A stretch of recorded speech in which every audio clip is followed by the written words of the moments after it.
J'aimerais être ancré, avoir un avis, une conviction, une certitude, un truc un peu définitif. J'adorerais. J'admirais les adultes qui savaient. Déjà, quand j'étais petit, ça sentait le roussi, cette histoire d'avis. Je les admirais, les adultes, ils savaient. On regardait la télévision, il y avait des débats, et les adultes, ils savaient. Ils savaient qui étaient les méchants, qui étaient les gentils. Oh, je trouvais ça formidable. Moi, j'étais avec mon pyjama pilou-pilou à 6 ans. En termes de méchants, j'avais identifié Hitler et les loups, tu parles. Et eux, ils savaient. Ils invectivaient la télé, c'était formidable. Ils disaient « Ah, mais comment il peut dire des choses pareilles au prix de l'essence ?» Au prix de l'essence. Déjà.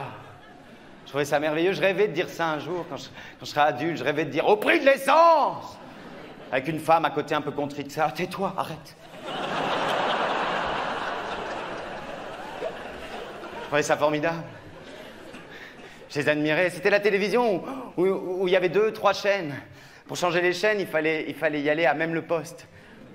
Pour les plus jeunes d'entre vous, je vous assure que c'est la vérité.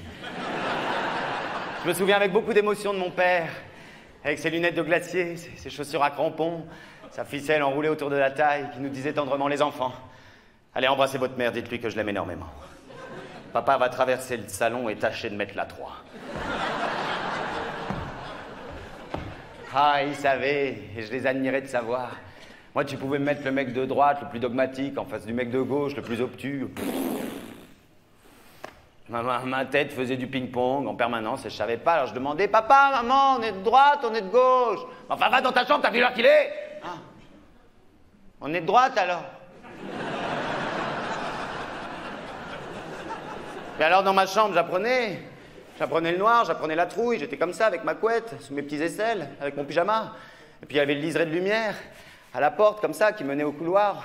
Et au salon, où il continuait à avoir des avis, des convictions, des certitudes. Alors, dans le noir, j'appelais « Maman! Je peux avoir un verre d'eau? J'arrive, mon amour! » Maman est de gauche. Enfin, la salle de bain est à 2 mètres, il peut bien bouger son cul, on s'en branle de merde. Ah bah, papa est vraiment de droite. Est-ce que c'est si important que ça, non, avoir une conviction, une certitude? Pour ça, il faut avoir confiance en soi. C'est pas évident. Vous avez confiance, vous? Pas facile. Comment faire? On pérore, on fait genre, mais la vraie confiance, on l'a pas vraiment. Personne, je crois pas. Il n'y a qu'à voir comment on raconte nos anecdotes de bureau. On fait comme le français dans l'aéroport, on pérore, mais enfin, tu parles. Nos anecdotes de bureau, on est là. Ah non, mais attends, mais moi je lui ai dit. Hein.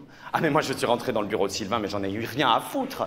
Ah, mais attends, mais je t'arrête tout de suite, je sais que c'est notre supérieur, mais j'en ai rien à foutre. Alors je vais te dire la gueule, je suis rentré dans le bureau, j'ai ouvert la porte, je savais que c'était sa pause de déjeuner, j'ai dit « Sylvain, excuse-moi, je te le dis, tu es une personne incompétente. » Voilà, c'est dit. Les dossiers n'étaient pas là à la réunion à 10h, nous n'avions pas les mails, je te le redis, tu es une personne incompétente. Et j'ai fermé la porte, basta, la gueule, la gueule. On sait très bien que ça s'est pas passé comme ça. On sait très bien que le mec est venu avec un bruit d'osselet. Il a toqué à la porte vitrée. Sylvain, je te dérangeais pas? Non, parce que vu que la réunion était à 10h et on n'avait pas les oui, je te laisse finir. Bisous, oui. Tiens. On n'a pas confiance fondamentalement, c'est pas vrai. On a tous un truc. On a tous une orthodontie qui passera jamais. On est là, ça va. On a tous une règle de grammaire qui nous reste mal. Au contraire, on est là, monsieur le directeur, si j'aurais su. Oh. On a tous un grain de beauté, une cicatrice, un truc qu'on ne veut pas montrer. On est à la piscine, on se précipite, on va dans l'eau glacée, on veut nager très vite, comme si c'était l'océan, fuir. On a tous une sensation de lumière au-dessus de la tête, la lampe, avec l'institutrice derrière. On est comme ça, mortifié, au téléphone, avec son banquier, comme sur un problème de maths. Oui, monsieur De Oliveira, alors je l'ai. 57, moins 42, tout à fait. Je l'ai su. C'est difficile. Comment faire pour avoir confiance, hein, vraiment confiance? Faut regarder dans le dictionnaire, tiens donc. On va regarder dans le dictionnaire, puis on va trouver ensemble, puis on va faire un grand pas ensemble, ça va être super.